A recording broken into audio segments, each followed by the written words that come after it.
ಖರೆ ಹೇಳೋಣ ಅಂದ್ರೆ ನಮ್ ನಸೀಬೆ ಕೊಟ್ಟೈತಿ.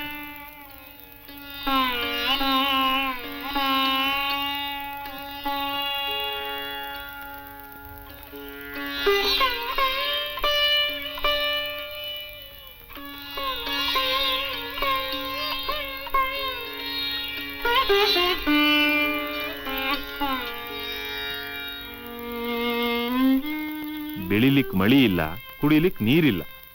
ನಾವು ಉಳಿದಾದ್ರೂ ಹ್ಯಾಂಗ?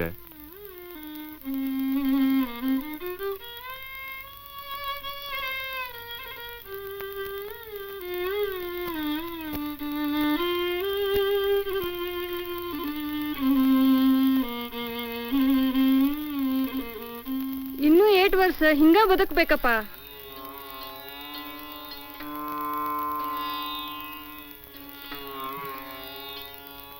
ನಮ್ಗ ಉಣ್ಲಿಕ್ಕಿಲ್ಲ, ಇನ್ ನೀವು ಕೇಳಿನ ತಂದು ಹಾಕ್ಲು ಯಪ್ಪ.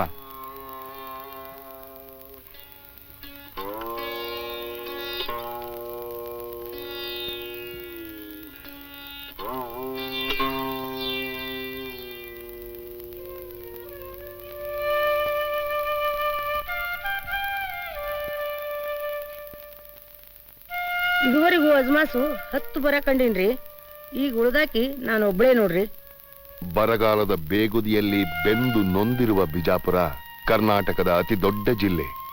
13ನೇ ಶತಮಾನದಿಂದ ಇಲ್ಲಿಯವರೆಗೆ 150 ಬರಗಾಲಗಳ ಕಹಿ ಉಂಡಿರುವ ಬಿಜಾಪುರ ರಾಜ್ಯದ ಹಿಂದುಳಿದ ಜಿಲ್ಲೆಗಳಲ್ಲಿ ಒಂದು. ಮಳೆಯ ನಿರಂತರ ಅಭಾವ ಹಾಗೂ ಭೂಸವೆತದಿಂದಾಗಿ ಕಡಿಮೆಯಾಗುತ್ತಿರುವ ಮಣ್ಣಿನ ಫಲವತ್ತತೆ ಬರಕ್ಕೆ ಮುಖ್ಯ ಕಾರಣಗಳು. ಮಳೆಯಿಲ್ಲ, ಬೆಳೆಯಿಲ್ಲ, ಬರದ ಬೆನ್ನಿಗೆ ಬಡತನ. ಈ ವಿಷಮ ಚಕ್ರದಲ್ಲಿ ಸಿಲುಕಿ ನರಳುತ್ತಿರುವ ಬಿಜಾಪುರದ ಮಂದಿಗೆ ಆಸೆಯಲ್ಲಿ, ಆಸರೆಯಲ್ಲಿ? ಜನರ ಸಂಕಷ್ಟಗಳನ್ನು ಪರಿಹರಿಸುವ ಜವಾಬ್ದಾರಿ ಸರ್ಕಾರದ್ದು. ಈ ಹೊಣೆಯನ್ನರಿತ ಕರ್ನಾಟಕ ಸರ್ಕಾರ ಜಿಲ್ಲೆಯ ಅಭಿವೃದ್ಧಿಗಾಗಿ ಅನೇಕ ಯೋಜನೆಗಳನ್ನು ರೂಪಿಸಿದೆ. ಸರ್ಕಾರದ ಮುಂದಿದ್ದ ಮೊದಲ ಸವಾಲು ಕುಡಿಯುವ ನೀರಿನ ತೀವ್ರ ಅಭಾವವನ್ನೆದುರಿಸುವುದಾಗಿತ್ತು. ಹನಿ ನೀರಿಗಾಗಿ 10 ಹರದಾರಿ ಅರಸಿ ಹೋಗುವ ದಾರುಣ ಪರಿಸ್ಥಿತಿಯನ್ನು ಕೂಡಲೇ ಪರಿಹರಿಸಬೇಕಾಗಿತ್ತು.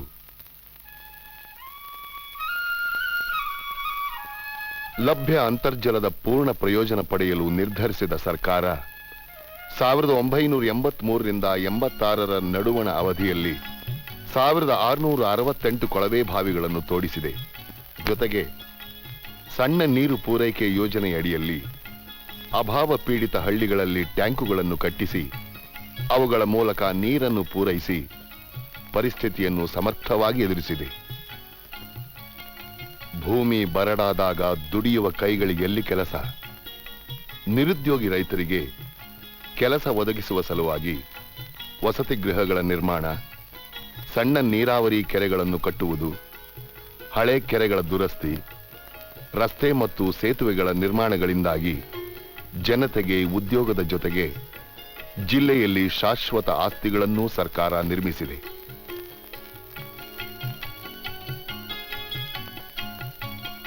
ಕಳೆದ 3 ವರ್ಷಗಳಲ್ಲಿ ಬಿಜಾಪುರ ಜಿಲ್ಲೆಯಲ್ಲಿ ಬರಪೀಡಿತ ಪ್ರದೇಶಗಳ ಅಭಿವೃದ್ಧಿಗಾಗಿ 4,63,00,000 ರೂಪಾಯಿಗಳನ್ನು ವೆಚ್ಚ ಮಾಡಲಾಗಿದೆ. ವಿಶೇಷವಾಗಿ ಒಣ ಬೇಸಾಯ ಅಭಿವೃದ್ಧಿ ಕಾರ್ಯಕ್ರಮವನ್ನು ಜಾರಿಗೆ ತರಲಾಗಿದೆ.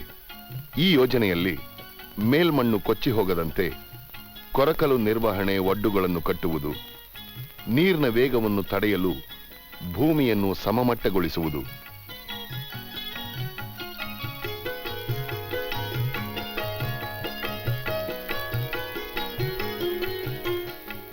ನೀರು ನಿಂತ ಸ್ಥಳದಲ್ಲೇ ಇಂಗುವಂತೆ ಮಾಡಲು ಸಮಪಾತಳಿ ಬದುಗಳನ್ನು ರಚಿಸುವುದು, ಹೆಚ್ಚಾದ ನೀರನ್ನು ಸಂಗ್ರಹಿಸುವ ಕೃಷಿ ಹೊಂಡಗಳ ನಿರ್ಮಾಣ ಮತ್ತು ಹಳ್ಳಕ್ಕೆ ಅಡ್ಡವಾಗಿ ಬಸಿಯುವ ಒಡ್ಡುಗಳನ್ನು ನಿರ್ಮಿಸುವುದು, ಇವೇ ಮುಂತಾದ ಕ್ರಮಗಳಿಂದ ಜಿಲ್ಲೆಯ ಅಂತರ್ಜಲ ಮಟ್ಟವು ಮೇಲೇರಿ ಬರಡಾದ ಭೂಮಿಯಲ್ಲಿ ಹಸಿರು ಚಿಗುರಿದೆ.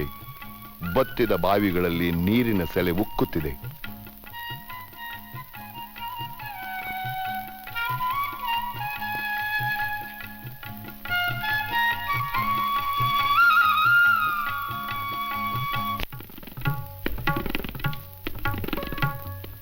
ಪರಿಶಿಷ್ಟ ಜಾತಿಯ ರೈತರಿಗೆಂದೇ ಮೀಸಲಾದ ಗಂಗಾ ಕಲ್ಯಾಣ ಯೋಜನೆಯ ಅಡಿಯಲ್ಲಿ ಕೃಷಿಗಾಗಿ ಸಾಮೂಹಿಕ ನೀರಾವರಿ ಸೌಲಭ್ಯಗಳನ್ನು ಒದಗಿಸಲಾಗಿದೆ.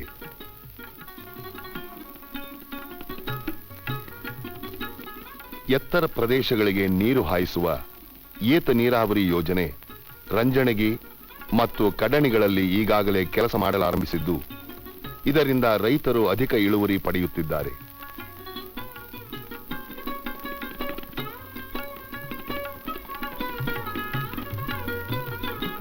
ಸಾಂಪ್ರದಾಯಿಕ ಬೆಳೆಗಳ ಜೊತೆಗೆ ಲಾಭದಾಯಕ ರೇಷ್ಮೆ ವ್ಯವಸಾಯಕ್ಕೆ ಇತ್ತೀಚಿನ ದಿನಗಳಲ್ಲಿ ಹೆಚ್ಚಿನ ಪ್ರೋತ್ಸಾಹ ನೀಡಲಾಗುತ್ತಿದೆ.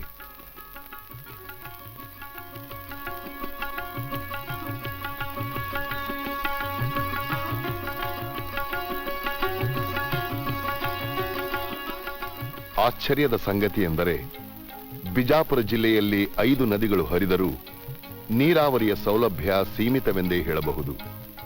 ಈ ವೈಪರೀತ್ಯವನ್ನು ಸರಿಪಡಿಸಲು ಸರ್ಕಾರ ಕೃಷ್ಣಾ ಮೇಲ್ದಂಡೆ ಯೋಜನೆಯನ್ನು ತೀವ್ರಗತಿಯಲ್ಲಿ ಜಾರಿಗೆ ತರುತ್ತಿದೆ.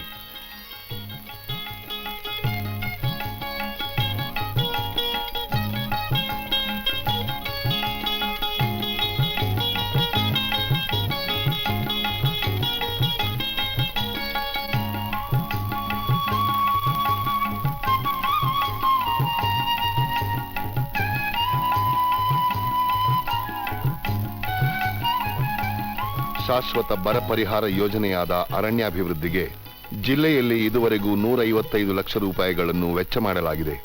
ಬಂಜರು ಭೂಮಿ, ರಸ್ತೆಗಳ ಪಕ್ಕ ಮತ್ತು ಹೊಲಗಳ ಬದುಗಳ ಮೇಲೆ ನೆಡಲು ರೈತರಿಗೆ 83 ಲಕ್ಷ ಸಸಿಗಳನ್ನು ಉಚಿತವಾಗಿ ಹಂಚಲಾಗಿದೆ. 1600 ಹೆಕ್ಟೇರ್ ಕ್ಷೇತ್ರದಲ್ಲಿ ಕಾಡುಗಳನ್ನು ಬೆಳೆಸಲಾಗುತ್ತಿದ್ದು, ಇವು ಉರವಲು ಮತ್ತು ಮರಮುಟ್ಟುಗಳನ್ನು ಪೂರೈಸುವುದರ ಜೊತೆಗೆ ಜಿಲ್ಲೆಗೆ ಹಸಿರನ್ನು ಹೊದಿಸಲಿವೆ. ಜಿಲ್ಲೆಯ ಮತ್ತೊಂದು ಪ್ರಮುಖ ಉದ್ಯಮವಾದ ನೇಕಾರಿಕೆಯ ಪ್ರಗತಿಗೆ ತೀವ್ರ ಕೈಮಗ್ಗ ಅಭಿವೃದ್ಧಿ ಯೋಜನೆಯನ್ನು ಜಾರಿಗೆ ತರಲಾಗಿದೆ. ಇದರಿಂದ ಅವನತಿಯಲ್ಲಿದ್ದ ಮಗ್ಗಗಳಿಗೆ ಚಾಲನೆ ದೊರಕಿ ಬಡ ನೇಕಾರರಿಗೆ ಖಚಿತ ಆದಾಯದ ವ್ಯವಸ್ಥೆಯಾಗಿದೆ. ಇದೇ ಯೋಜನೆಯಲ್ಲಿ ಸುಧಾರಿತ ಮಗ್ಗಗಳನ್ನು, ವಸತಿ ಸೌಕರ್ಯಗಳನ್ನು ನೀಡಲಾಗುತ್ತಿದ್ದು, ಇದರಿಂದ ನೇಕಾರರು ನೆಮ್ಮದಿಯಾಗಿ ಬದುಕಲು ಸಾಧ್ಯವಾಗಿದೆ. ಗ್ರಾಮೀಣ ಮಹಿಳೆಯರ ಆರ್ಥಿಕ ಅಭಿವೃದ್ಧಿಗೆ ವಿಶೇಷವಾಗಿ ಡ್ವಾಕ್ರಾ ಯೋಜನೆಯನ್ನು ಜಾರಿಗೆ ತರಲಾಗಿದೆ. 1985ರಲ್ಲಿ ಪ್ರಾರಂಭವಾದ ಈ ಯೋಜನೆಯಲ್ಲಿ ಮಹಿಳಾ ಮಂಡಳಿಗಳನ್ನು ರಚಿಸಿ ಗ್ರಾಮೀಣ ಮಹಿಳೆಯರನ್ನು ಆದಾಯದಾಯಕ ವೃತ್ತಿಗಳಲ್ಲಿ ತೊಡಗಿಸಲಾಗಿದೆ.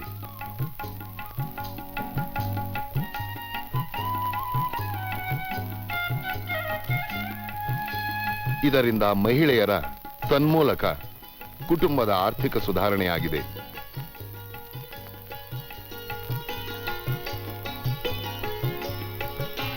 ಸಮಗ್ರ ಬಾಲ ವಿಕಾಸ ಯೋಜನೆಯ ಅಂಗವಾಗಿ ಜಿಲ್ಲೆಯ 830 ಅಂಗನವಾಡಿಗಳ ಮೂಲಕ ಮಕ್ಕಳ ವೈದ್ಯಕೀಯ ತಪಾಸಣೆ, ಪೌಷ್ಟಿಕ ಆಹಾರ ವಿತರಣೆ, ಶಾಲಾ ಪೂರ್ವ ಶಿಕ್ಷಣ ಮುಂತಾದ ಕಾರ್ಯಕ್ರಮಗಳಿಗಾಗಿ ಇದುವರೆಗೂ 108 ಲಕ್ಷ ರೂಪಾಯಿಗಳನ್ನು ವೆಚ್ಚ ಮಾಡಲಾಗಿದೆ.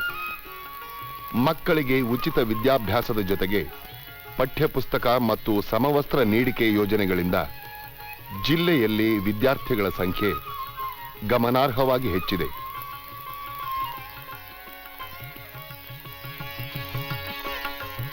ಜಿಲ್ಲೆಯ ಉರುವಲು ಸಮಸ್ಯೆಗೆ ಉತ್ತರವಾಗಿ ಜೈವಿಕ ಅನಿಲ ಯಂತ್ರಗಳ ಸ್ಥಾಪನೆಗೆ ಉತ್ತೇಜನ ದೊರೆತಿದ್ದು, ಪರೋಕ್ಷವಾಗಿ ಮರಗಿಡಗಳ ಸಂರಕ್ಷಣೆಯೂ ಸಾಧ್ಯವಾಗಿದೆ.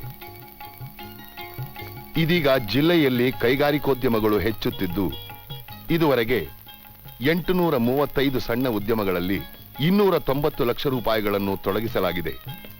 ನೇಗಿಲು ಭಾಗ್ಯ ಯೋಜನೆಯಡಿಯಲ್ಲಿ 1272 ಫಲಾನುಭವಿಗಳಿಗೆ ಎತ್ತು, ಚಕ್ಕಡಿ ಮತ್ತು ಸುಧಾರಿತ ಕೃಷಿ ಉಪಕರಣಗಳನ್ನು ಪೂರೈಸಲಾಗಿದೆ. ಸುಮಾರು 2 ಲಕ್ಷ ಹಸಿರು ಕಾರ್ಡುದಾರ ಕುಟುಂಬಗಳಿಗೆ ಅಗ್ಗದ ದರದಲ್ಲಿ ಆಹಾರ ಧಾನ್ಯಗಳ ಸರಬರಾಜು ಮಾಡಲಾಗುತ್ತಿದೆ.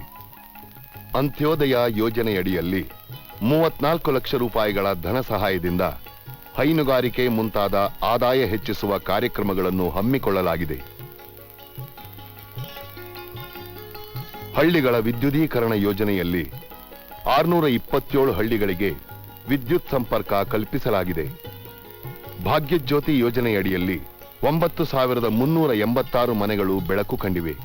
ವ್ಯವಹಾರ ಜ್ಞಾನವನ್ನು ಹೆಚ್ಚಿಸುವ ಅಕ್ಷರ ಸೇನೆ ಕಾರ್ಯಕ್ರಮದಲ್ಲಿ ಸಾಕ್ಷರತೆಯ ಬೆಳವಣಿಗೆಗೆ ಇಂಬು ಕೊಡಲಾಗಿದೆ. ಹೀಗೆ ಬಿಜಾಪುರ ಜಿಲ್ಲೆ ಪ್ರಗತಿ ಪಥದಲ್ಲಿ ಸಾಗಲು ಕರ್ನಾಟಕ ಸರ್ಕಾರ ಸತತವಾಗಿ ಪ್ರಯತ್ನಿಸುತ್ತಿದೆ.